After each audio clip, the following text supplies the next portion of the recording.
अस्सलाम वालेकुम संगत जी तव्हां ॾिसो था तव्हांजो पंहिंजो शफ़ीक अली शाह राशिदी मूंसां गॾु आहे सैयद अली अकबर शाह राशिदी फैज़गंज खां संदसि औताक ते आयो आहियां ऐं जेको बबरले में धरणो थियो उन जे हिसाब सां असांखे फेक नोटिफिकेशन ॾिनो वियो हो। केनाल चयो त बंदि थी वेंदा पर उहे केनालनि जो कमु बंदि कोन थियो।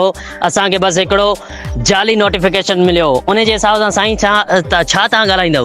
असांजो चवण इहो आहे त जीअं बबरलो बाईपास ते असांजे नौजवाननि वकीलनि ऐं धरणो आहियूं उन जे हिसाब सां जेकॾहिं असां चऊं असांखे हुन लॉलीपॉप ॾेई वापसि करे छॾियो ऐं जेको असांजो धरणो कामयाबु धरणो बहितरीन तरीक़े सां धरणो लॻो उनखे असां उन्हनि खे वापसि करे छॾियो। हिन वक़्तु पोज़ीशन इहा आहे त असांजा जेके शहीद मोरे में थिया आहिनि ऐं उन मैयत जेके आहिनि उहे पुलिस खां असां वसूल नथा करे सघूं। जी असांजी कानूनी टीम जेका आहे वकील बिरादर वड़ाइल साहब खे मां इहो अर्ज़ु कंदुसि, वड़ाइल साहब साईं जाफ़र शाह के बि लगारी तव्हां कानून दान आहियो, तव्हां कानून जा मुहाफ़िज़ आहियो, तव्हां आइन जा मुहाफ़िज़ आहियो, तव्हां आइन जो तहफ़ुज़ कयो।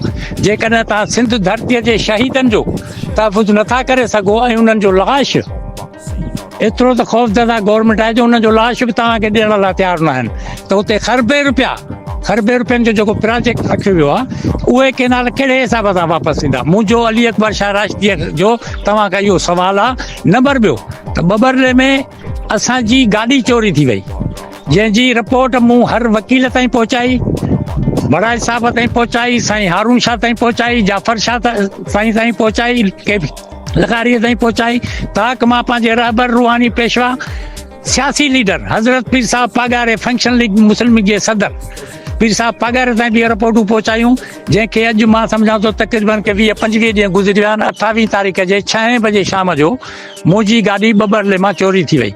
उन जो मुस्बत जवाबु को बि कोन मूंखे मिलियो। मां मोतबर हर माण्हू खे रिक्वेस्ट कई आहे, मां सरदारनि ताईं, डोमकिन जे सरदारनि ताईं, जखराणनि जे सरदारनि ताईं जेका मुंहिंजी हैसियत हुई पंहिंजी हैसियत मुताबिक़ मां उन्हनि ताईं वियो आहियां।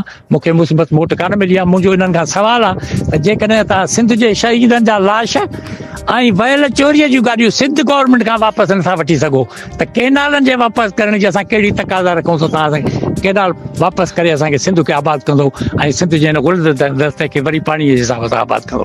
तव्हांजी वॾी महिरबानी। बेज पगार।